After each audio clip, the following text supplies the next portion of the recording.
interactive computer graphics ले कस्तो खालको कम्पोनेन्टहरू क्यारी गरेर बस्छ त हैन कम्प्युटर ग्राफिक्सको कम्पोनेन्ट भन्ने बित्तिकै कम्प्युटर ग्राफिक्सले कसरी काम गर्दो रहेछ त एक्चुअली हैन from the picking to presenting कसरी काम गर्दो रहेछ भन्ने कुरा चाहिँ यहाँ कम्पोनेन्ट अफ कम्प्युटर ग्राफिक्समा हेर्छौँ हामी है so component of the computer graphics लाई बुझ्ने हो भने चाहिँ हामी यसलाई रियल लाइफ एक्जाम्पलमा कसरी सिमुलेट गर्न सक्छौँ त भन्दाखेरि जस्तै तिमीले तिम्रो मोबाइलको थ्रुबाट कुनै एउटा फोटो खिच्यो हो त्यो फोटो कसरी तिम्रो स्टोरेजसम्म आइपुग्यो त्यतातिर नजाउँ तिम्रो स्टोरेज डिभाइसमा के अरे तिम्रो मोबाइल डिभाइसमा कुनै एउटा इमेज छ हैन त्यो इमेज सर्टेन पिक्सलले बनाएको छ अब त्यो इमेज चाहिँ कहाँ स्टोर भएको छ त तिम्रो मोबाइलको रोममा स्टोर भएर बसेको छ हैन तिम्रो मोबाइलको स्टोरेजमा कुनै न कुनै मेमोरी कम्पोनेन्टमा स्टोर भएर बसिरहेछ हैन अब त्यो इमेज चाहिँ तिम्रो मेमोरी कम्पोनेन्ट भित्र त्यो बफर होला अथवा अरु कुनै टाइपको स्ट्याटिक मेमोरी होला हैन भोलाटाइल मेमोरी होला नन भोलाटाइल मेमोरी होला हैन जस्तो सुकै होस् त्यहाँ स्टोर भएर के को फर्ममा बसेको छ त अफकोर्स डिस्क्रिट सिग्नलको फर्ममा बसेको होला हैन 0101 को फर्ममा बसिरा होला त्यहाँ भित्र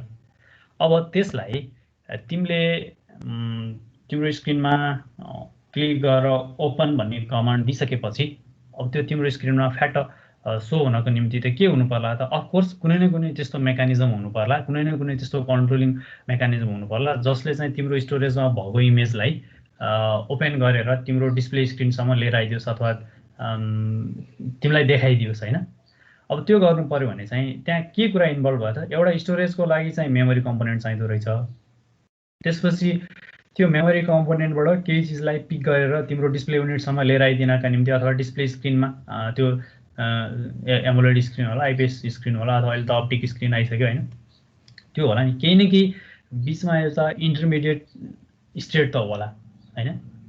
त्यसले के गर्दो रहेछ त बीचमा भएको कन्ट्रोल मेकानिजमले चाहिँ जस्ट मेमोरी बफरमा भएको अथवा स्टोरेजमा भएको मोबाइलको कुरामा हेर्यो भने तिम्रो रोममा भएको कन्टेन्टलाई पिक गरेर कहाँ प्रेजेन्ट गरिदिँदो रहेछ त तिम्रो डिस्प्ले युनिटमा प्रेजेन्ट गरिदिँदो रहेछ so basically component of the computer graphics भनेर त्यस्तो तीनटा टाइपको कम्पोनेन्ट डिफाइन गरिन्छ एउटा चाहिँ डिजिटल बफर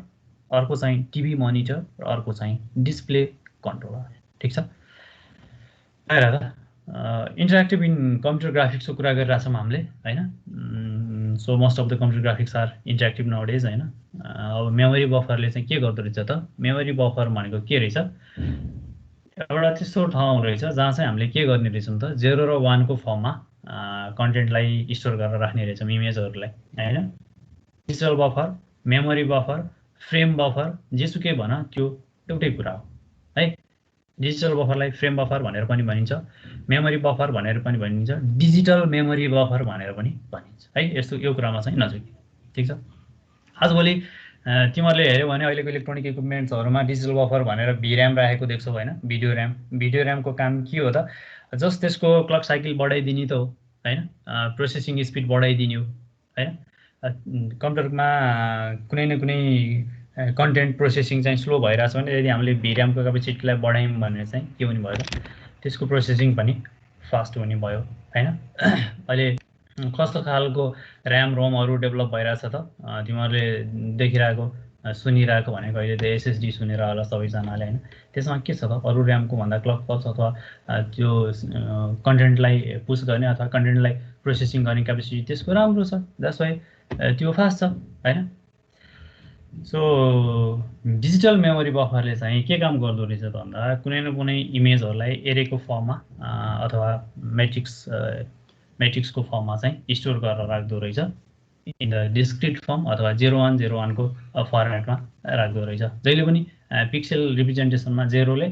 डार्कनेस रिप्रेजेन्ट गर्छ भने 1 ले लाइट अप अथवा पिक्चर रिप्रेजेन्ट गर्छ यदि जहाँ भ्यालु हाई छ त्यो पिक्सल चाहिँ ब्लिङ्क होला बल्ला अथवा देखिएला ब्राइट होला जुन चाहिँ 0 छ त्यो चाहिँ के होला त डार्क होला अथवा डिस्प्ले स्क्रिनमा नदेखिएला हैन यो डार्कनेस र ब्राइटनेसको कुरा गर्यो भने यो कहाँ पाएको अथवा यसको मेकानिजम चाहिँ तिमीले त अप्टिक्स पढ्दाखेरि पढ्यो होला नि हैन न्युटन्स रिङ्सतिर पढ्दाखेरि के अरे ब्राइट फ्रिन्ज अनि त्यसपछि डार्क फ्रिन्ज यस्तो चिजहरू पढाएको थियो होला नि त्यहाँबाट इन्टररिलेट भएको यो कुराहरू ल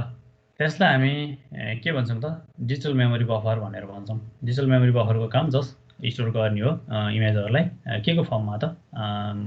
चाहे त्यो एरेको फर्ममा होस् अथवा कुनै मेट्रिक्स रिप्रेजेन्टेसनमा होस् in the form of discrete है त्यसलाई हामी के भन्दो रहेछौँ फ्रेम बफर भनेर भन्दो रहेछौँ अब टिभी मोनिटर भन्ने बित्तिकै त के गर्ने भयो त देखाइदिने काम गर्ने भयो हैन क्याथोड रे ट्युब अथवा अरू कुनै एलसिडी होला आइपिएस होला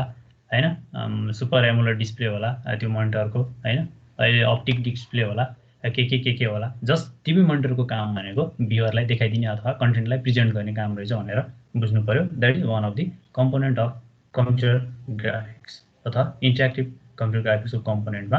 टिभी मोनिटर पनि पर्ने रहेछ है त्यसै गरी अब डिस्प्ले कन्ट्रोलर अघि हामीले कुरा गरे जस्तै हामीले के भनेको थियौँ त स्मार्टफोनमा भएको पिक्चरलाई पिक गरेर स्मार्टफोनको स्क्रिनमा प्रेजेन्ट गर्नु पर्यो भने कुनै न कुनै मेकानिजम त चाहिएला त्यस्तो इन्टरमिडिएट स्टेट एउटा मेन्टेन गरेर राख्नु पर्ला जसले चाहिँ के गर्ला स्टोरेजबाट पिक गरेर